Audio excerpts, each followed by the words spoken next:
መቼም የጦርነትን መቆም የመጋደልን መቆም ሰው የሆነ ሰው አይጠላም በእውነቱ። ምክንያቱስ ምን ትርፍ አለው? ከአዳምና ሔዋን በፊት ሰው እንደነበሩ ብዙ ማስረጃዎችን ይሰጣሉ እና በዛ ውስጥ በሚሰጡበት ጊዜ የተፈጠሩ ሰዎች ነበሩ ከአዳምና ሔዋን። ለምን አንዳንዱ ሀገረ ስብከት ምን ይላል? ብፁዕ አባታችን የሰላም አምባሳደር ይላል። ምንም እኮ ሰላም በሌለበት ሀገር ነው እንደው የሰላም አምባሳደር የሚሆን ብፁዕ አባት ማን ነው እሱ? በዚህ ጊዜ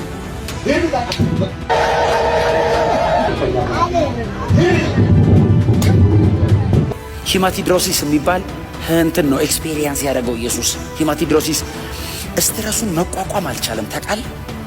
ሰላም ጤና ይስጥልኝ። እንዴት አደራችሁ? እንዴት ዋላችሁ? እንዴት አመሻችሁ? አምላክ አበው ቅዱስ እግዚአብሔር ስሙ ዛሬም ዘወትርም የተመሰገነና የተወደሰ ይሁን። በአዲስና ወቅታዊ መረጃ ተመልሼ መጥቻላችኋለሁኝ። በተለይ ደግሞ አቡነ ማርቆስ የተናገሩት እየኖርን ያለነው የሰቆቃ ኑሮ ነው ያሉት ንግግር ለብዙዎች እያነጋገረ ስለሆነ ልንነጋገርበት አመጣሁኝ። ከዛ በተጨማሪ እንግዲህ አንዳንድ ሚዲያ እየቀርቡ ያሉ ሰዎች በጣም የሚገርሙ ናቸው። ከአዳም በፊት ፍጥረቶች ነበሩ፣ በተለይ ፀጉረ ከርዳዳዎች፣ እነሱ የአብርሃም ዘር አይደሉም፣ ከአዳም በፊት የተፈጠሩ ፍጥረት ናቸው ይላሉ። በሚዲያ ላይ ወጥተው ይህን ነገር እየተናገሩ ነው ያሉት። አንዳንድ የመናፍቃንና የአጥማቂያንን ጉዳይ የምንመለከት ነው የሚሆነው። ታዲያ ለመጀመሪያ የሆነን ዘንድ ከአባታችን ከአቡነ ማርቆስ ንግግር እንጀምር። ይሄ ቪዲዮ ለብዙዎች እንዲደርስ ሼር ማድረጋችሁ አትርሱ። ከስፖንሰር በኋላ በከተማችን እምብርት በሆነችው ፒያሳ በሁለት ታላላቅ ፓርኮች ማለትም ወዳጅነት ፓርክና አራዳ ፓርክ መሃል ላይ በሚገኘው የሜሪ ኮምፓውንድ አፓርትመንት በ440 ሺህ ብር ቅድመ ክፍያ ጀምሮ የቤት ባለቤት ይሁኑ። ቀድሞ ለሚመጡ 10 ደንበኞች እስከ 30% የሚደርስ ቅናሽም አዘጋጅተናል። ብዙዎች ለመኖር በሚመርጧት ፒያሳ ላይ ከፓርክ ቪውና ከንጹህ አየር በተጨማሪ በቅርብ ርቀት ላይ ትምህርት ቤቶች ሸራተን ሆቴልና ኤላያና ሆቴል ይገኛሉ። እንዲሁም በኮምፓውንድ ውስጥ የመዋኛ ገንዳ፣ ጂምናዚየምና ስፓ 24/7 የሚያገለግሉ ሲሲቲቪ ካሜራ እንዲሁም ቴራስን ጨምሮ በአንድ ያካትታል። ያስተውሉ፣ ቅናሹ በውስን ቤቶች ላይ የወጣ ስለሆነ አሁኑኑ በ3 ሚሊዮን ብር የቤት ባለቤት ለመሆን በ0990 27 47 47 አለያም በ0982 67 27 27 ላይ ይደውሉ። ከስፖንሰራችን ተመልሰናል። ቀጥታ ወደ ቪዲዮአችን። የጦርነትን መቆም የመጋደልን መቆም ሰው የሆነ ሰው አይጠላም በእውነቱ። ምክንያቱስ ምን ትርፍ አለው? ሰው ወንድሙ እያጣ ይሄ ምንስ ትርፍ ይባላል? እንኳን ይችን በአንድ እናት በአንድ ሀገር በአንዲት ቤተ ክርስቲያን ያለ ህዝብ በእውነቱ። ስለዚህ እንዲያው በወንጌሉ ዙሪያ እንድንበረታ ነው። አታውቁትም አይደለም? ግን ቅድሚያ እንደው አሁኑ ይትቅትል የሚለውን አትግደል የሚለውን ከኔ በቀር የሚለውን ይሄ እኮ የእግዚአብሔር ቃል ነው። ይህን ካላልንማ ምን እንላለን? ወንድምህን ውደድ ካላል፣ ባልንጀራህን ውደድ ካላል ምን ይሆን ዓለምህ? ማን ይንገረው? በማናፊን ነገር እና ይህንን እውነት ጠበቅ አድርገን በየሄድንበት መቼም እኮ መጽሐፉ ይናገራል። እደውን ለመጠው ነፍሶሙ ነው። ሰውነት አሳልፎ የሚሰጡ ወንጌል እንዲያ ካልሆነ እኮ አይሆንም። እደውን ለመጠው ነፍሶሙ በእንተ ስሙ ለኢየሱስ ክርስቶስ ነው። ስለ ክርስቶስ ስም ሕይወታቸውን አሳልፈው እናንተም ሰጣችኋል እኮ። አሁኑ የዛሬው እንደዚያ ነው። እንደዚህ ቆራጥ ባትሆኑ ወደዚህ ለመምጣት ያዳግታል እኮ እና መጠንከር አለብን ነው። ሌላው ደግሞ እንዲያው እስካሁንም ያልሰማሁት አንድ ትልቅ ነገር አለ። በዚህ በእመቤታችን ዙሪያ የተሞከረው ይክሸፍ አይክሸፍ እንጃ። እሱን በጣም በእውነቱ በግልጥ እንዲያው እመቤታችን ከሌለች ክርስቶስ ከማን እናት የሌለው ክርስቶስ እኮ የለንም። ዝም ብሎ ከሰማይ ወርዶ መሬት ቁጭ ያለ ክርስቶስ የለም። ከድንግል ማርያም የተወለደ ነው አይደል እንዴ? ወላዲት አምላክ እሙ ለእግዚእነ ያልን ነው። እና ይሄ ባለፈው የእሷን ስዕል ማቃጠል እንኳ አይደለም መሰለኝ መርገጥ እንዲያው ስዕሉ ማጨም። ይሄ በጣም ጨርሶ መከራ ለማምጣት የተዘጋጀ ትውልድ ነው። ይህንን ሃይ ማለት አለብን። እመቤታችን በኢትዮጵያ ቤተክርስቲያን ከሌለች እንዴ ምንድነው የሚባል? ምንስ ተብሎ ምስጢረ ሥጋዌም በምን ይሰበካል? ወበእንተ ዝናፈቅረኪስ ምን ብለን እናዜመዋለን? እስመ ወለድኪ ለነስ ምን ይሆናል? እና ይሄ ትልቅ የሃይማኖት ጉዳይ ነው። እናንተስ መምህራኑ ሁላችንስ ስኮላርሺፓችን እኮ እመቤታችን ናት አይደል እንዴ? በምን ተምረን ነው? ይሄ ሁሉ በእናት አባቱ አይደለም፣ በእመቤታችን ስም ነው። መቼም በእንተ ማርያም እያልን ምእመናኑም በዚህ ነው ሲባረኩ የኖሩ። ሳይጋግሩ እንኳ ቆይተና ዙረና ይላሉ። አዎ ደግሞ በጣም ሲቸግር አላበሰልኩም ይላሉ። ምጣድ ከጣዱ ግን ዙረና ነው እስከሚግም ወዲያ አዳሰና ነው እኮ የሚሉ። አዎ እና ስለዚህ ዕውቀታችን ሁሉ እየሞተ ነው። እንዲህ ከሆነ ለወደፊትም ቀጣ አይሆንም። አባታችን እንግዲህ ጠቅለል አድርገው የተናገሩት ቡራኪያቸው ትድረሰን እግዚአብሔር አምላካችን ረጅም ዕድሜ ጤና ይስጥልን። ከቅዱሳት ሰዓላት ጋር በነበረው ንግግር እንዳያችሁት የእመቤታችንን ሳንይዝ ምን አይነት ትምህርት ነው የምናስተምረው ብለዋል። ምን አይነት ዜማ ስናዜማለን? በአንጻሩ ደግሞ እየኖርን ያለነው ነገር የሰው ዕቃ ኑሮ ነው። ይህንን ደም መፋሰስ እኛ አባቶች ካልተናገር ማን ሊናገረው ነው? ግን ብዙ አባቶች ግን ይህን ነገር ከመናገር ይልቅ ስለ ልማቱ፣ ስለ መወዳደሱ፣ ስለ መመሰጋገሩን የቀጠለ እንደውም ወንድማችን ነጋሽ በራዳም የታዘበው ይሄኑ ነው። አሰማችሁ። አንዳንዱ ሀገረ ስብከት ምን ይላል?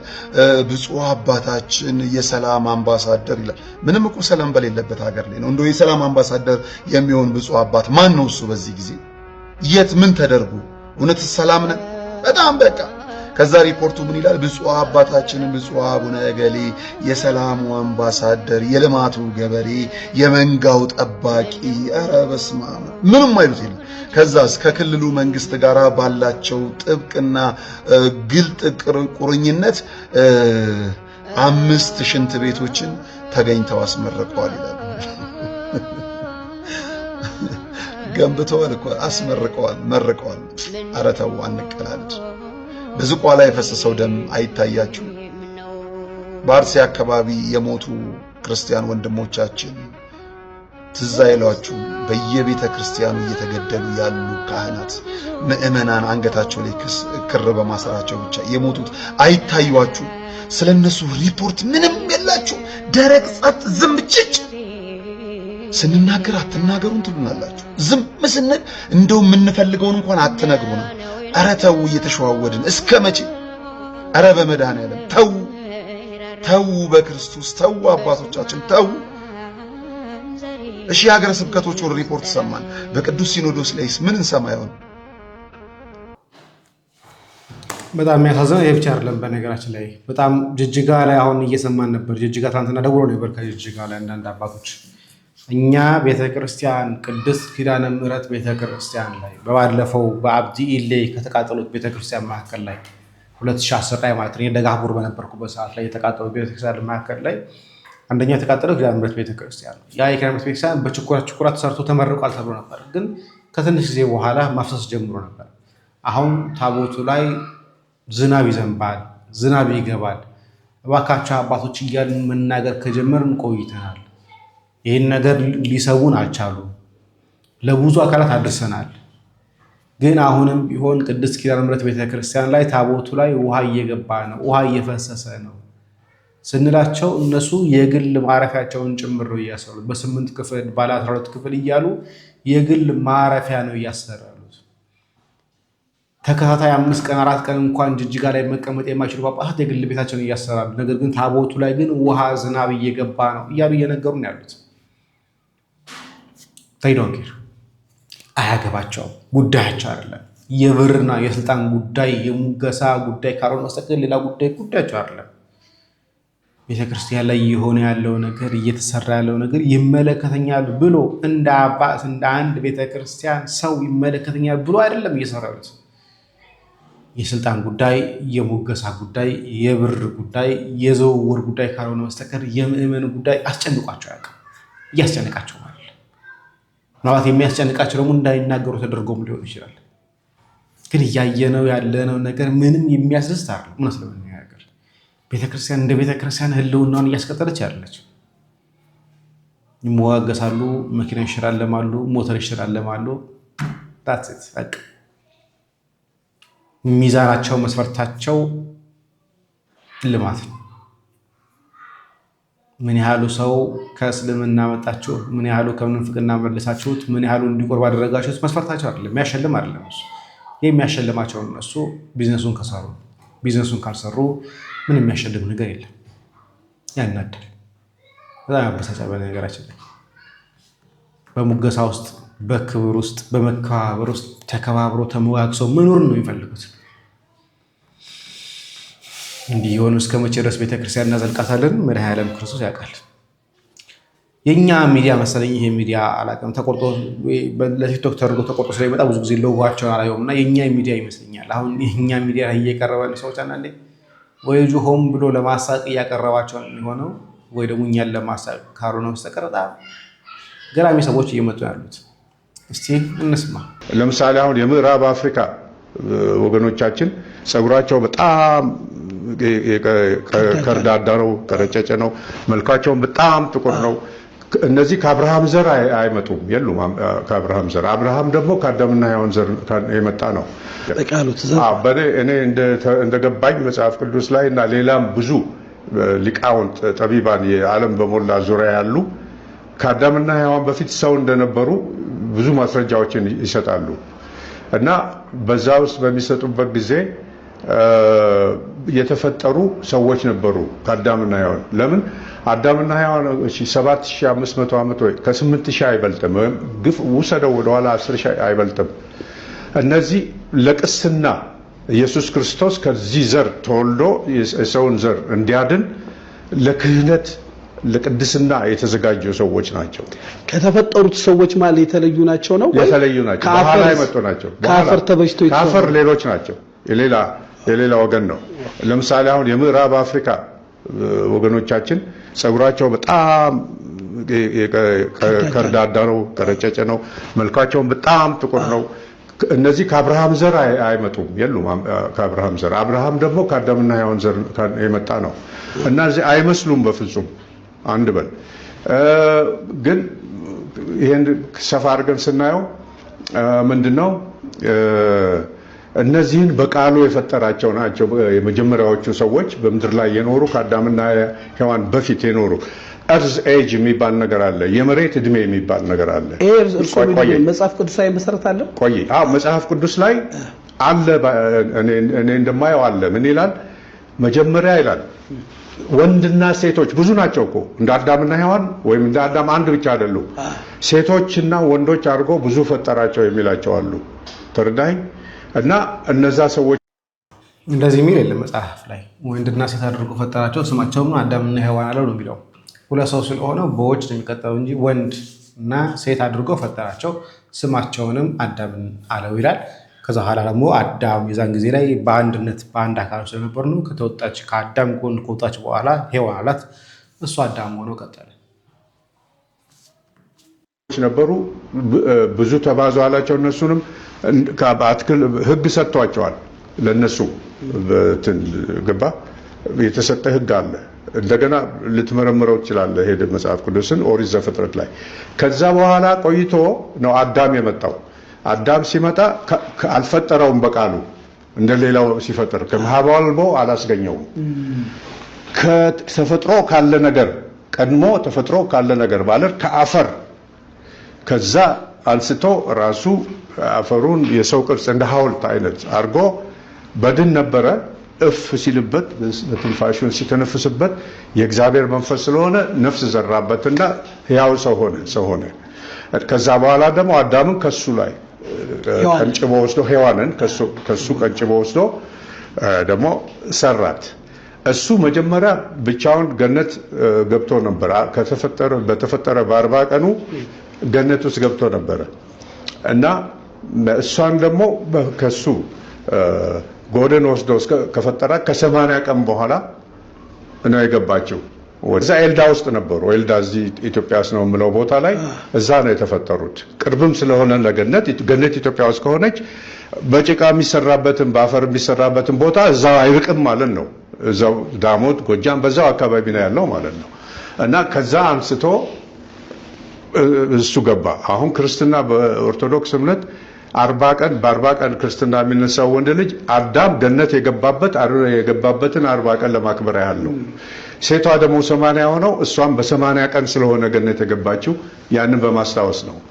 እና ሰዎች አዳም የተፈጠረው በኋላ ነው። ለዚህ ነው ሳይንስ እናንተን አሁን እቺ ሉሲ ሚሏት ለምሳሌ ቀድሞ ከተፈጠሩት መሃል ልትሆን ይችላል። ምክንያቱም 4 ሚሊዮን ዘሮቿ ደግሞ 4 ሚሊዮን ተኩል ድረስ ተገኝተዋል። ስለዚህ እንዴት ነው ሳይንስና መጽሐፍ ቅዱስ አይጣጣምም የሚሉት? ይሄ አለመግባባት በመኖሩ ነው። እና እሷ ከመጀመሪያ በቃሉ እግዚአብሔር ከፈጠራቸው ከማህበ አልቦ አምጥቶ በሐሳቡ ስሎ ሰው ሁኑ ብሎ ከፈጠራቸው ከነዛ ክፍል ናቸው ብዬ አስባለሁ። አዳምና ያ ደግሞ ከምድር አፈር የተበጁ በኋላ የመጡ በቅርብ ጊዜ ከ10 ሺህ ዓመት የማይበልጥ የኛ ቆዳ እሱን ይሁን እንደ አፈር ነና ወደ አፈር ኢትዮጵያ ልጅ ጠየም አፈር በረዶ ይመስላል የሚል ልጅ አለ እና እኔ ጠያቂዎች አንዳንዴ በክርስቶስ ነገር ሃይማኖት ጉዳይ የተወያዩ ስለ ፍጥረት እያወሩ ስለ ፍጥረታዊ ጥያቄ እንኳን ለምን እንደማይጠይቁ እንኳን አንዳንዴ ግራ ነው የሚገባኝ። ለምን እንደማይጠይቁ በክርስቶስ ስም እንዴም ባል ትምህርት የለም። የመጀመሪያው የስነ ፍጥረት ትምህርቶች የሰው ልጅ የመጀመሪያው ፍጥረት አዳምና ሔዋን በአንድነት ከተፈጠሩ አዳምና ሔዋን ከዛ ውጪ ተፈጥሮ ነበር የሚሉ ነገሮች ምን ነገሮች የሉም። ዘፍጥረት 4 ላይ ቢገኙም የአዳም ልጆች እንጂ በቤታችን 32 መንታ አይ ቲንክ ወይ 16 መንታ ወይ 32 መንታ እንደተወለደ ነው የሚነገረው። ገድለ አዳም ላይ አለ። ይጆ መጥቼ ነው አላውቅም። መጽሐፍ ገድለ አዳም ላይ ይገኛል። 32 ልጆች ወይ ደግሞ 16 ልጆች እንደወለደ በመንታ የወለደው እነዛ ናቸው የበዙት። ያንን ሰዎች እነሱ ስለማያውቁት መጽሐፎቻችንን ስለማያውቁት ትርጓሜውን ስለማያውቁት ከየት መጡነቱን ስለማያውቁት ብዙ ጊዜ ያስባሉ ሌሎች ፍጥረቶች በዛ አካባቢ ነበሩ። ከየት ተፈጠሩ? የት አሉ እነዛ ሰዎች? እንዴት ነው የሚሞቱት? እየሞቱ ነው ወይስ አይደሉም? እንዴት እየሆኑ ነው? አዳም የተረገመው ርግማን እነሱ ያደረሱባቸዋል ወይስ አልደረሰባቸውም? አዳም በበደሉ እነሱ ለምን ይረገማሉ? ይባሉ ጥያቄዎች መምጣት ነበርባቸው። ግን ስለሌሉ ምንም ማድረግ አንችልም። ኢዮብ አንድ ጥያቄ አንስቷል። ፕሮቴስታንቶች ይህን ሰሞን እንዳያቸውት በጣም ተከፋፍሏል። በተለይ ጥንታውያኑ ሉተራን እና ጴንጤቆስጣን የሚባሉት ይሄ 100 ዓመት ያልሞላቸው እድሜ ያልሞላቸው ገና መናፍቃን ተጣልተዋል። በተለይ ደግሞ ጥንታውያኑ እኛ በስጋው ደግሞ እናምናለን በእውነተኛነቱ እናምናለን ብለው ሲሉ እንደዛ ሰሞ እንዴት ሆኖ እንደሳምናላችሁ ጭምር እያሉ ነው። ለማንኛውም ኢዮብ ጥያቄ ይጠይቃል፣ እንሰማለን። እሺ ወደ ሰሞነኛው ጉዳይ እንግባና አንዳንድ ሰዎችን ኢንተርቪው እናድርጋቸው። ምን ትላላችሁ? ዳዊት ወንድማችን የሉተራኑ ማለት ነው ጴንጤኮስታል በጥምቀትና በጌታ ስጋና ደም ላይ ስታለች ወይስ ልክ ነች? ጴንጤኮስታል በሳክራመንት ላይ ስታለች፣ ትክክል አይደለችም እላለሁ። ቫሊድ አይደለም እላለሁ። አቤት አቤት፣ እስኪ ድገምልን። ጴንጤኮስታል በሳክራመንት ላይ ስታለች፣ ትክክል አይደለችም እላለሁ። ቫሊድ አይደለም እላለሁ። ይሄ 100% እምነቴ ነው። 100% የሉትራን ወይም ደግሞ ሜንላይን ፕሮቴስታንት ኮንፌሽናል ፕሮቴስታንቶች እምነት ነው። ጴንጤኮስታል በሳክራመንት ላይ ትክክል አይደለችም። በጌታ እራት ላይ በጥምቀት ላይ ትክክል አይደለችም። ይህንን ነው አስረግጬ ልናገር የምፈልገው። ቫሊድ አይደለም። ስለዚህ የማላምንበት ትክክል ያልሆነውን ነገር ሄጄ ልወስድ አልችልም ነው ያልኩት። ትክክል አይደለም፣ ቫሊድ አይደለም ብዬ 100% ስለማምን ማለት ነው በጥምቀትና በጌታ እራት ላይ። ስለ መልሱ እናመሰግናለን። አማንሻ ነው። እንዴት አለ ወዳጄ? ሰላም ነው ወይ? ጤናህ እንዴት ነው? እስኪ ጥያቄ እንጠይቅ። ጴንጤኮስታል በልሳን ላይ ስታለች ወይስ አልሳተችም? ወይንም ደግሞ ልሳን እያሉ የሚናገሩት መጽሐፍ ቅዱሳዊ ነው ወይስ አይደለም? አላምንበትም። ያው አላምንበትም የሚለው ይሄ ነው። አላምንበትም የሚለው ይሄ ነው። የማታምንበት መጽሐፍ ቅዱሳዊ ስለሆነ ነው ወይስ መጽሐፍ ቅዱሳዊ ስላልሆነ? ነው መጽሐፍ ቅዱሳዊ ስላልሆነ ነው። መጽሐፍ ቅዱሳዊ ስላልሆነ ነው። መጽሐፍ ቅዱሳዊ ስላልሆነ ጴንጤኮስታል ስታለች ማለት ነው። በጣም ጥሩ። አንድ ጥያቄ ልጨምርልህ አማን ወንድሜ። ስለ ወንጌላውያን ስታወራ ጴንጤኮስታልን ያካትታል? ጴንጤኮስታል ካወራኝ 100 ዓመት ነው እያወራ ያለው። ከዚህ ወደ ኋላ 100 ዓመት 400 እና 500 ዓመት አይደለም እያወራኝ ያለው። ካሪዝማቲክ ካወራኝ ምናልባት 96 ዓመት ነው 100 ዓመት ነው እያወራኝ ያለው። ስለዚህ ትዝ አይሉኝም እነሱ። እኔ ወንጌላውያን እያልኩ ሳወራ ትዝ አይሉኝም። ምናልባት እንቅስቃሴያቸው አቅም አግኝቶ ነው በወንጌላውያን ላይ ውስጥ የገባው እንጂ ከጅምሮ ወንጌላውያን እንቅስቃሴ አይደለም። ፔንቴኮስታሊዝም አሩ ነው ሊሞግት የሚፈልግ ካለ ኢስ ኦፕን። ጭራሽም ትዝ አይሉም። በጣም ይገርማል። እሺ ታዲያ ከሰሞኑኛው ጉዳይ ጋር ተያይዞ እንደዚህ ከሆነ እምነት ፔንቴኮስታል በልሳን ላይ ከሳተች እንዲሁም ደግሞ የዛሬ 90 ምናምን ዓመት ወይ ግፋ ቢል 100 ዓመት ከሆነና ስለ ወንጌላውያን ስታነሳ ትዝ ማይሉ ከሆነ ታዲያ ስለ ምስጢራት ሲነሳ ሉትራኖች እንግዲህ ለረጅም ጊዜ ያምኑ የነበረውን እምነታቸውን ሲናገሩ ለምን ደበረ? ኢት ኢዝ ሰርፕራይዚንግ። አሁን ከሰሞኑ እንትን አንጻር እንደዛ አይነት ክሌም ከነዚህ ወንድሞች መምጣቱ በጣም ነው ሰርፕራይዝ የሚያደርገው። ነበርኩ ባይዞ ላይቡን እያየው ነበረ። ሲያቅለሸልሸኝ ነው ጥዬ ወጣሁት ማለት ነው። ተኛው ቶሎ ብዬ። ያ ቤት ደግሞ ሁሌም እንትን ነው ወደ ጎን ፔንቴኮስታል ላይ የሚተኮስበት ቤት። ወደ ፔንቴኮስታል እየተተኮሰ ነው። ታዲያ አንተም እኮ እንደዛ ብለህ ነበር። ይገርማል። ይሄ ያዙ ሊቀቁኝ ሲበዛ ዳዊት ሐሳቡን ቀየረ አልቀየረም? ትክክለኛውን ነገር ከመናገር ውጪ ምን ማድረግ እችላለሁ? በሁሉ ነገር አንድማ ብንሆን አንድ ቤተክርስቲያን ነው የምንሆነው። እንደዛ አይደለም። ልዩነታችን የታወቀ ነው። ያነባል እኮ ሰው፣ ቴክኖሎጂ አለ። የኛም ኮንፌሽን እኮ ያነባል፣ ካታኪዝሞቻችን ያነባል፣ ስኮላሮቻችንን ሁሉ እኮ ያነባሉ። እዚህ ዕቅበተ እምነት ላይ የሚሰሩ የኦርቶዶክስ ዕቅበተ እምነት እንትኖች ዝም ብለው እኮ አይደለም ያነባሉ። ስኮላሮቻችን ያነባሉ፣ ኮንፌሽኖቻችን ያውቃሉ፣ ልዩነቱን እኮ ያውቁታል። ስለዚህ ያንን ኢቭን ዲቤት ስናደርግ እንደኔ የምለው ምንድነው ዲቤት እንኳን ስናደርግ ከኦርቶዶክስ ጋር ፔንቴኮስታል ሆኖ ነው ዲቤት ማድረግ ያለበት። ሉትራን ዲቤት የሚያደርግ ከሆነ ከኦርቶዶክስ ጋር ሉትራን ሆኖ ነው ዲቤት ማድረግ፣ ሪፎርምድ ሆኖ ነው ዲቤት ማድረግ ያለበት።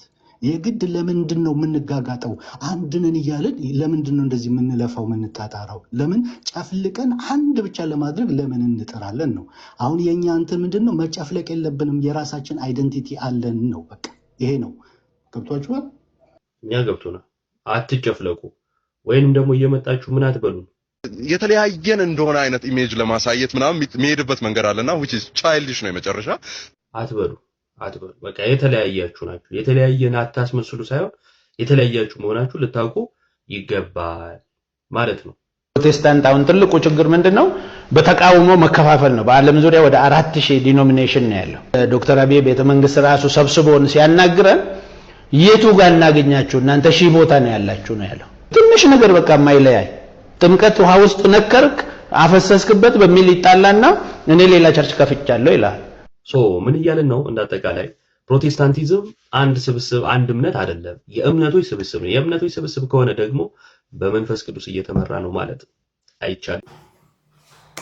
እውነት ነው። በመንፈስ ቅዱስ እንደማይመራማ ቀድሞንም እናውቀዋለን። ሀሳባቸው ሁለመናቸው የተከፋፈለ እንደሆነ ስለምናውቀው ላይደንቀን ይችላል። እናመሰግናለን ወንድማችን ይሆባ። ሌላኛው ከወደ አጥማቂያን እንምጣ። አንድ ሁለት ቪዲዮ እንመልከትና ወደ ሌሎቹ ጉዳዮቻችን እንሄዳለን። ከአጥማቂያን ጋር በተገናኘ ብዙ ጊዜ ተናግረናል። የስህተት አካሄዳቸውን፣ የስህተት ስራቸውን፣ ስሁት የሆነ አካሄዳቸውን ብዙ ጊዜ አውግዘናል፣ ብዙ ጊዜ ተናግረናል። ይህን ተመልከቱ።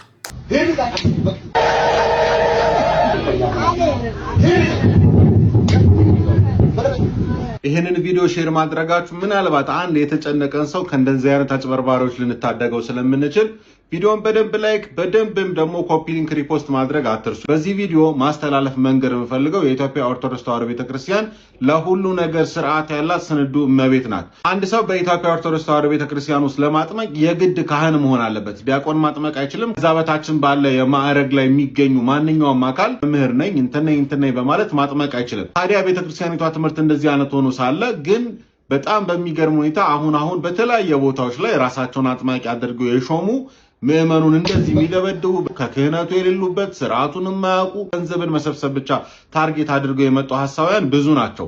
የኢትዮጵያ ኦርቶዶክስ ተዋሕዶ ቤተክርስቲያን ምዕመናን ሆይ ልጆቻችሁ ታመውባችሁ ስርዓታችሁ የተለያየ የህይወት እንቆቅልሽ ውስጥ ሆናችሁ ምናልባት ፈውስን ምህረትን አገኝ ይሆን ብላችሁ ምናልባትም ደግሞ በሶሻል ሚዲያ እንደዚህ አይነት ቪዲዮ ስታገኙና እኚህን ሰዎች ስታዩ እንደው እዛ ብሄድ እግዚአብሔር ይፈውሰኝ ይምረኝ ይሆን ብላችሁ በየዋህነትና በቅንነት ወደ እነዚህ ሰዎች ጋር የምትሄዱ ካላችሁ ራሳችሁ ላይ ፈተና ነው የምታበዙት። ከጭንቀታችሁ ለመፈወስ ካላችሁበት መከራ ውስጥ ለመውጣት ትንሽ ቆም ብላችሁ ከእንደዚህ አይነት ሐሳውያን ራሳችሁ እንድትጠብቁ ማለት ትፈልጋለሁ።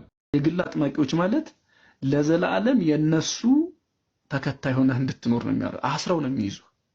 ቤተክርስቲያን እንዲህ አይነት ነገር አላት ወይ? አጥማቂ የሚባል ሜሮን የሚቀባ ቀንዲል ቀቢ የሚባል ስልጣን አለ በቤተክርስቲያን? የለም። ቤተክርስቲያን የምታውቀው አይደለም። ሁለተኛና ትልቁ ነገር ምናልባት እኔ ብዙ ልል እችላለሁ በዚህ ጉዳይ ላይ አጠር አድርጌ ሁለት ነገር ልናገር። የመጀመሪያው ድኛለሁ የሚሉ ሰዎች እኔ ይኸው እግዚአብሔር ምስክሬ ነው ከ2 ዓመት ከ3 ዓመት በላይ በሽታቸው ሳይመለስ የኖሩ ሰዎች ካሉ አገናኝ እኔ ያለሁ ይበሉኝ እስኪ። በሽታቸው ሳይመለስ 2 ዓመት 3 ዓመት በህይወት መቆየት የቻሉ ሰዎች ካሉ እኔ ዝም ብዬ አይደለም በተቻለኝ መጠን ጥናት አድርጌ ነው። ምናልባት በዚህ ጉዳይ ላይ የተለየ አመለካከት ያላቸው ሰዎች ይኸው ስልኬን ካንተ ይወሰዱ ያናግሩኝ። እኔ አለሁ በዚህ ጉዳይ ላይ በተቻለ መጠን መጠነኛ ጥናት አድርጌያለሁ። እኔ ድኜ እንደዚህ በሽታ ነበረብኝ እንደ ዳንኩ ቀረሁ ብሎ መዳኑን 2 ዓመት ያቆየ ተውት 3 አይደለም 2 ዓመት ያቆየ ሰው ካለ እውነቴን ነው እኔ ልለወጥ ይችላል ይሆነ እኔም ወደ እነሱ ልሄድ ይችላል። 2 ዓመት ጤናውን የጠበቀ ሰው ካለ አይድኑ ውሸት ነው። ቼክ ማድረግ ትችላለህ አንተ ራስህ በብዙ መንገድ እና ብዙ ፐርሰናል የሆኑ ጉዳዮች እንዳላነሳ እንጂ ሰዎች የተጎዱ በጣም ብዙ ናቸው። ይሄ ጥላቻ አይደለም። ድንገት በሆነ አጋጣሚ ያየሁት የመጣው እና ያሰብኩት ነገር ነው። አሁንም እልህና እንዲሁ ተመላላሽ ነው። ፔንኪለር ነው የሚሰጧቸው። ፔንኪለርም ሲባል እኮ በሽታውን ቀይሮ ሌላ በሽታ የሚያመጣ ነውና ጤናቸው እንደተጠበቀ መቆየት የሚፈልጉ ከሆነ ቤተክርስቲያን በምታውቀው ጠበል ይጠመቁ። ጤናቸው እንደተጠበቀ 2 ዓመት ልዳንና ከ2 ዓመት በኋላ አንድ የነበረው ሰይጣን 8 ሆኖ ይምጣብኝ የምትል ከሆነ መብት ነው። እርግጠኛ ሆኜ የምነግራችሁ ግን አትድኑ። ከ2 ዓመት በላይ አትድኑ። ምናልባት እኔ አብዝቼው ነው እዚያው ተመላላሽ ልክ አሁን ዓለሙ በእኛ አይደለ በሽታ መድኃኒት የፋርማሲስቶቹ የመድኃኒት ደንበኛቸው አይደለም የሚያደርጉ እድሜ ልካችንን እንደዛ ማድረግ የሚፈልጉ ወይም ደግሞ እንደዛ የሚያደርጉ ህመሞች አሉ። የግል አጥማቂዎች ማለት ለዘላለም የነሱ ተከታይ ሆነህ እንድትኖር ነው የሚያደርጉ። አስረው ነው የሚይዙ። የትኛውም ሰው እኔ እንደዳንኩ ቀረው የሚል ሰው ካለ እኔ ምላሴ ጸጉር ያበቅላል። አንዱ ይሄ ነው እና ቤተክርስቲያን የምታውቃቸው ቤተክርስቲያን በስሟ በተቀደሰ ጸሎቷ ያከበረቻቸው አሉ። ሁለተኛ ፈውስ ከፈለጋችሁ ደግሞ በ7ቱ ቀን የሚጸለይ መጽሐፈ ቀንዲል የሚባል መጽሐፍ አላት ቤተክርስቲያኒቱ። እሱን ከቻላችሁ በካህናት በኩል እንዲጸለይላችሁ ያደረጋችሁ በ7ቱም ቀን ሰኞ፣ ማክሰኞ፣ ረቡዕ፣ ሐሙስ፣ ዓርብ፣ ቅዳሜ፣ እሁድ እንደዚህ እንዲጸለይ ያደርጋችሁ ቀንዲል መቀባት ትችላላችሁ። ጠበል መጠመቅ ትችላላችሁ። ምዕመናን እህቶች እናመሰግናለን። መምህራችን ሊቀ ሊቃውንት ስሙር አላምረውንም ወንድማችን ዲያቆን ማቲያስን እናመሰግናለን። እግዚአብሔር አምላካችን ረጅም ጤና ጋር ያስጥልን። ቻሌንጅ ነው በነገራችን ላይ ማንም ሰው በእነኝህ እጅ የተጠመቀ በግርማም ይሁን በሄኖክም ይሁን በሄኖኮች ሌሎች ሄኖኮች ጨምሮ ማንም ሰው በእነሱ እጅ ተጠምቆ እንደውም 2 ዓመት ያሉታል 1 ዓመት ምንም ሳይሆን የቀረ ካለ ደውሉልኝ። ታውቁታላችሁ፣ ቴሌግራሜንም ስልኬንም ታውቁታላችሁ። በማስረጃ እናወራለን። እስቲ ጸበል ገብታችሁ እዩት ራሳችሁ። እነ ተስፋዬ እኮ በየዓመቱ እኮ ግርማ ስር የሚደፉት እኮ ይሄ ነገር ስላለባቸው በዓመትም በ2 ዓመትም እየሄደ የሚንከባለለው የሚለፈልፈው ድራማ የሚሰራው እነሱ የጫኑባቸው መንፈስ ስላለን ደግመን ደጋግመን የምንነግራችሁ ይሄን እውነት ነው። በነገራችን ላይ እነኚህ ሰዎች መንፈስ እያስወጡላችሁ ሳይሆን መንፈስ እየጫኑባችሁ ነው የምንላችሁ። ደጋግመን ነገሮች ነው። ከሰማችሁ ሰሙታላችሁ፣ ካልሰማችሁ ታሙ። ብዙ ጊዜ ቻሌንጅ ሰጥተናል። እነኚህ ሰዎች በተለይ ክህነት ውስጥ ያሉ ሰዎች እነ ሄኖኮቹንም እነ ግርማም ጨምሮ እነኚህ በክህነት ውስጥ ያሉ ሰዎች ተስፋዬ ክህነት ስለሌለው ተውት። እሱ ክህነት ውስጥ ያሉ ሰዎች እስቲ ሲቆርቡ አሳዩ። ቁርባን አይቀረጽም ላላችሁ ችግር የለውም። እኛ ቁርባን እንዲቀረጽም አንፈልግም። ቅዳሴ ሲቀድሱ ቪዲዮ ቀርጻችሁ ላኩልን። አጭሩ ጥያቄ እሱ ነው። ለሌላኛው ወደ መናፍቁ እንግባ።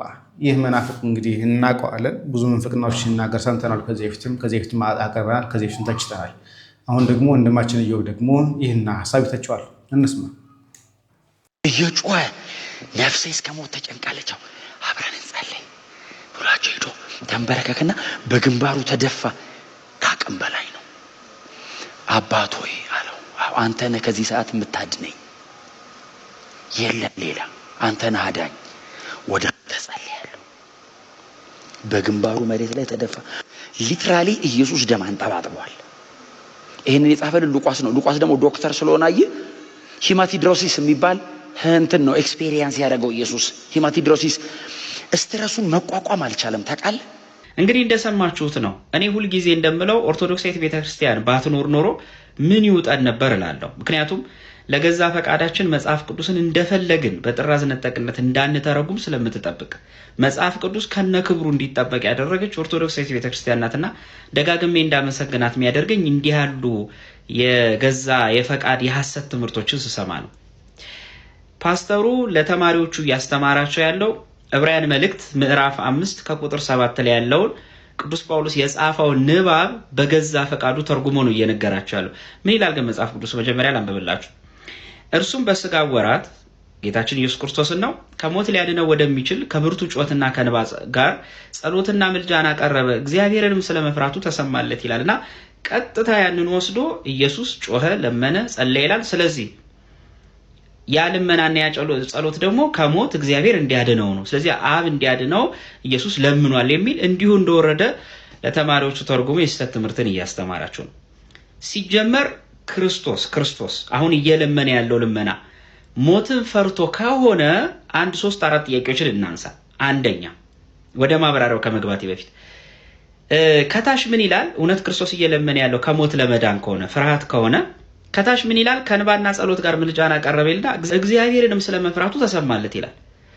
ክርስቶስ የለመነው ከሞት ለመዳን ከሆነ ጳውሎስ ደግሞ ጸሎቱ ተሰማለት ካለ ስለዚህ ክርስቶስ የመጣበት ሞት ቀርቶለታል ወይም አልሞተም ማለት ነው። በሌላ ቋንቋ በቃ ክርስቶስ የፈራው የለመነው ሞትን ፈርቶ ነው። ለዚህ ጸሎቱ ተሰማለት ይላል፣ ሞት ቀርቶለታል ማለት ነው። ስለዚህ በቀራንዮ አልሞተም ማለት ነው ወይስ ስለማን ነው እያወራ ያለው? ሁለተኛ ክርስቶስ ሞትን ፈርቶ ከሆነ እውነት እየለመነ ያለው ፍርሃት ኖሮበት አምላክነቱን አጥቶ እየለመነ ያለው ለዛ ቢሆን የመጣው ክርስቶስ ሊድን ነው ወይስ ሊያድነን?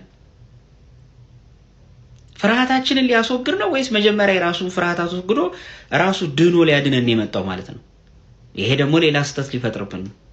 ሶስተኛ ጥያቄ ወይም ሶስተኛ ሐሳብ ጴጥሮስ ማቴዎስ ወንጌል ምዕራፍ 16 ከቁጥር 22 እና 23 ላይ ጌታ ሞታለሁ እሰቀላለሁ ሲል ጴጥሮስ ጌታ ሆይ ሞቱ በአንተ አይሁንብህ አለው። ጌታ ምን አለው? እርሱ ግን ዞር ብሎ ጴጥሮስን ወደ ኋላ ሂድ አንተ ሰይጣን የሰውን እንጂ የእግዚአብሔርን አታስብምና እንቅፋት ሆነብኛልና ይላል። እንዴ ጴጥሮስ እኮ ጌታ ሞታለሁ ሲል ወይ ጌታ አንተስ አትሙትብን ሲለው ተው አትከላከለኝ ሂድ አንተ ሰይጣን ብሎ፣ ምክንያቱም ክርስቶስ እንዳይሞት የሚፈልግ ሰይጣን ብቻ ነው። ክርስቶስ አለመሞት ከፈለገ ጴጥሮስን ትክክል ነህ ኧረ እንዳፌ ያርግልኝ እንደው ሞቱስ አይሁንብኝ ማለት ነበረበት። ሞቱን የሚቃወምን ጴጥሮስን እንኳን እኮ ሂድ ከዚህ ብሎታል። ክርስቶስ ለምን ብሎ ነው የሚፈራው? ስለዚህ ታዲያ ጌታችን የለመነውን ልመና ጳውሎስ ከብርቱ ጩኸትና ልመና ያለው ለምንድን ነው? እውነት ነው ጌታችን በስጋ ወራት ጸለየ፣ ለመነ ይላል ሉቃስ ወንጌል ላይ በተለይ ከሰውነቱ ላብ ወዝ እስኪወጣ ድረስ እየሰገደ። ይሄን ያደረገው ለራሱ ጥቅም አይደለም።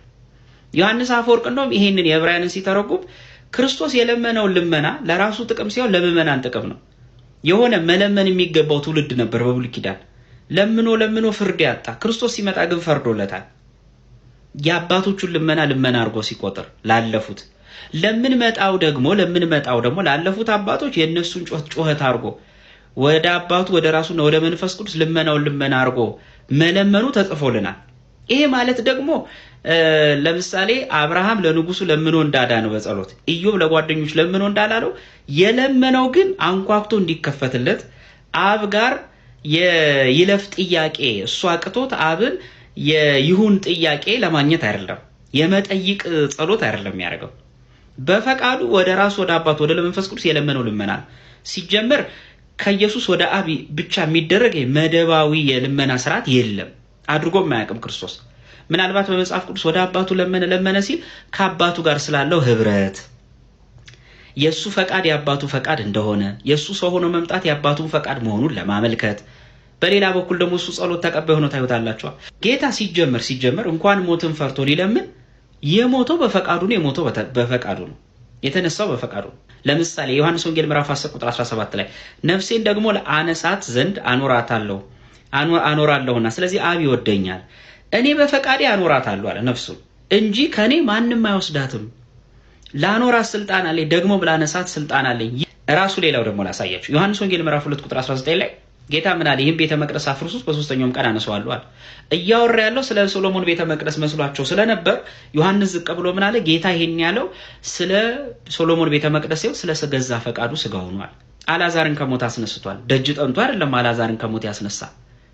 ውሃውን ወደ ወይን ቀይሯል። ጸልዮ ለምኖ አይደለም በገዛ ፈቃዱ ነው ከአብና ከመንፈስ ቅዱስ ጋር እንዲህ በምትወስድ ስልጣኑ። ዮሐንስ 5:21 ላይ ምን አለ? አብ ሙታንን እንደሚያስነሳ ሕይወትን እንደሚሰጥ እንዲሁ ወልድ ደግሞ ለሚወዳቸው ሕይወትን ይሰጣል አለ። እንኳን እሱ ለራሱ ለመዳን ሊለምን ሌሎችን ለማዳን አይለምንም። ለሌሎች ለማዳን አልዓዛርን ሌላውን ሽባውን ለመተርተር ያለመነ ጠይቆ አንኳኩቶ ደጅ ጠንቶ ያላዳን አምላክ ለራሱ እንዴት ሊለምን ይችላል? ቀጠለና ግን እንዲህ አለ፣ ወልድን የማያከብር የላከውን አያከብርምና። ይኸው መልሶ ነገርን ደግሞ የተለያዩ ናቸው እንዳይመስልን ወልድን ብታከብሩ አብን እንዳከበራችሁ ይቆጠራል አለ። ይህን እንኳን መረዳት ሰው እንዴት አይችልም? ዮሐንስ ወንጌል ምዕራፍ 10 ቁጥር 30 ላይ እኔና አብ አንድ ነን አለ። አንድ ነን ካለ እንዴት ከሱ አብ በልጦ ሊለምን ይችላል? ይሄን ካልን ሁለተኛ ደግሞ አሁንም ፓስተሩ ደግሞ ከዚህ የባሰ ኢየሱስ ክርስቶስ ስትረስ ይዞት ነበር ጭንቀት የሚል ደግሞ ሌላ ትምህርት አለ። እስቲ እንስማው። ጀመረ ኤክስፔሪየንስ ያደረገው ኢየሱስ ሂማቲድሮሲስ ስትረሱን መቋቋም አልቻለም። ታውቃለህ? ከአባቱ ጽድቅ፣ ከአባቱ ክብር፣ ከአባቱ ፍቅር ለዘላለም ከኖረበት ከዛ ከአባቱ እቅፍ አሁን በሰው ልጆች ኃጢአት ምክንያት አይ በፊቱ ሊቀርብ ነው ያንን ሁሉ ኃጢአት ተሸክሞ እና ስትረሱን አልቻለውም። ሂማቲድሮሲስ ማለት በአይምሮ ላይ ከሚፈጠር ስትረስ የተነሳ በሰው የላብ ቀዳዳ ደም ሲወጣ ማለት በስትረስ ምክንያት ነው። እንደዚህ አይነት ህመም ኤክስፔሪየንስ አድርገው የሚያውቁ ሰዎች አሉ። ለምሳሌ ሰከንድ ወርልድ ዋር ላይ አንዲት ህፃን ልጅ የጦር አውሮፕላኖች በጣም በቅርብ ርቀት ሲበሩ በጣም ከባባድ የጦር መሳሪያዎች ሲተኮሱ ትልቅ ሰው ቢሆን የሆነ ነገር ያደርጋል። ህፃናት ምን ታርግ? ፊቷ ላይ ይሄ ደም ችፍ ብሎ ወጣ እና በቆዳ ሌየሮች መካከል ክፍተት ይፈጠርና በላብ መውጫ ቀዳዳ ደም ይወጣል። ኢየሱስ ከስትረሱ የተነሳ ይሄንን ህመም ነው፣ ሊትራሊ ህመም ነው ኤክስፔሪየንስ አደረገው። እንግዲህ እንደሰማችሁት ደግሞ ይባስ ብሎ ኢየሱስ ክርስቶስን ስትረስ ይዞት እንደነበረ እና ያ ጭንቀቱ ስትረሱ ደግሞ ላብ ወዝ እንደ ደም እንዲወርድበት እንዳደረገው ደግሞ ምሳሌ ሆኖ ምን መጣ? የሁለተኛ ዓለም ጦርነት ጊዜ አንዲት ህፃን ፈርታ ከሰውነቷ ደም ጭምር ወረደ። ይህ እኮ ማለት እንግዲህ አስተውሉ፣ ከአንድ ቅዱስ በታች አድርጎታል ክርስቶስን። ከአንድ ሰው ብቻ ከአንድ ጻድቅ በታች። ጻድቃን እንኳን ሞትን እኮ አልፈሩ። ጳውሎስ የናፈቀውን ሞት ኢየሱስ ክርስቶስ ፈራ እያለን እኮ ነው። ጳውሎስ እንኳን ወደ ክርስቶስ ልሄድ እናፍቃለሁ፣ ለኔ እጅግ የተሻለ ነው ያለው። ሞት ለኔ ጥቅም ነው ያለው። አንተ ሰነፍ፣ አንተ የምትዘራው ካልወደቀ አይሆንም ማለት ሞትን እንደ ተራ የቆጠረ ሞትን እንደ ገለባ የቆጠሩ እነ ጳውሎስ ሐዋርያት እንኳን ሞትን አልፈሩ። ከነሱ ጭምር ነው ክርስቶስን እኮ ያሳነሰው። በስመ አብ ወወልድ ወመንፈስ ቅዱስ። ምን አይነት ትምህርት ነው? ኧረ ተውት። ጭራሽ እኮ ከአንድ ጻድቃን ሳይሆን እኮ ከአንድ አርበኛ ጀግና ሰው እንኳን አርበኛ ሆኖ እንኳን ማለት ወታደር በሉት ሌላ እንደ ልባም የሆነ ሰው እንኳን ሞትን አይፈራም እኮ። አንዳንዴ ጥብዓት ሲኖር ሞት ለኔ ምንድነው ይላል። አንድ ወታደር እኮ ለአገሩ ብሎ ለምን ብሎ ሲዋጋ እኮ ምንም ቢሆን ሞትን እኮ ነው። ከዛ ጭምር አሳንሶታል እኮ። ይሄ ነው ትምህርት። ይሄ ነው እናንተ ለዘላለም ሕይወት የምታሻግሩ። 3 ደቂቅና ዳንኤል ያልፈሩትን ሞት ኢየሱስ ክርስቶስ ፈራ። ደግሞ በዛ ላይ ስትረስ ያዘው፣ ጭንቀት። ሎቱ ስብሐት። በስማ ምኑን አምላክ ሆነ ታዲያ? እንደውም ከአምላክነት አስወርዳችሁት እንደው እንዳንድ ተራ ሰው። እኔ እናንተ እሱ ለተናገረው እኔ ስቅጥጥ ያለኝ እንደው ጌታ በሚያውቀው ሸክማችሁ የከበደ ወደ እኔ ኑ ብሎ ለብዙዎች እረፍት ሰላም የሰጠ አምላክ እሱ እንደገና እረፍት አጥቶ፣ ስለዚህ ራሱ ሳይድን ነው እኛን ያዳነን ሊሉን ነው። እንኳን ጭንቀት ሊያገኘው ስጋዬን ብሉ ደሜን ጠጡ ሰላም ይሰጣል ትንሣኤውና ሕይወት እኔ ነኝ ያለ አምላክ ምን አጥቶ ነው የሚጨነቀው? እና እንደው ለመመለስ እንኳን ይቸግራል እኮ አንዳንዴና እንዲህ አይነት ትምህርት ነው ለማለት እና ከስተት አረንቆ አውጡ። ብርሃን ያለባት እውነተኛ ፋና የፈነጠቀባትን እውነተኛውን ክርስቶስን የምትሰብክ ኦርቶዶክሳዊ ተዋሕዶን ትክክለኛውን ትምህርት ተማሩ፣ ኑና አዳምጧት ለማለት ነውና እንግዲህ እግዚአብሔር አምላክ ለማያውቁም ልቦናን ይስጥልን። አሜን። ወንድማችን ዮሐን እግዚአብሔር አምላካችን ረጅም እድሜ ከጤና ጋር ይስጥልን ያድልልን። ብዙዎቹ በራሳቸው ስሜት በራሳቸው ሀሳብ ሲነዱ ሕያው የሆነውን ኃያል የሆነውን ክርስቶስን ወደ መካድ ይደርሳሉ። እነኚህ አይነት ስሁት አስተምሮ ክርስቶስን ድኩም አድርጎ ደካማ አድርጎ የማቅረብ አባዜ በጣም ከባድ ነው። በሰውነት ለክተውት እንደኛ ፈራ፣ ተንቀጠቀጠ፣ ስትረሳዘው ብሎ እስከ መናገር ያደረሳቸው ድፍረት ነው። ከዛ በተጨማሪ በራስ በገባኝ በተረዳሁት መተርጎም የሚወስደው መንገድ ፍጻሜው ጥሩ ስላልሆነ ማለት ነው። ለማንኛውም እነዚህ ያለቃ በሌላ ቪዲዮ መለስ ይሆናል። ሰላም፣ እግዚአብሔር ከእናንተ ጋር ቸር ቆዩ።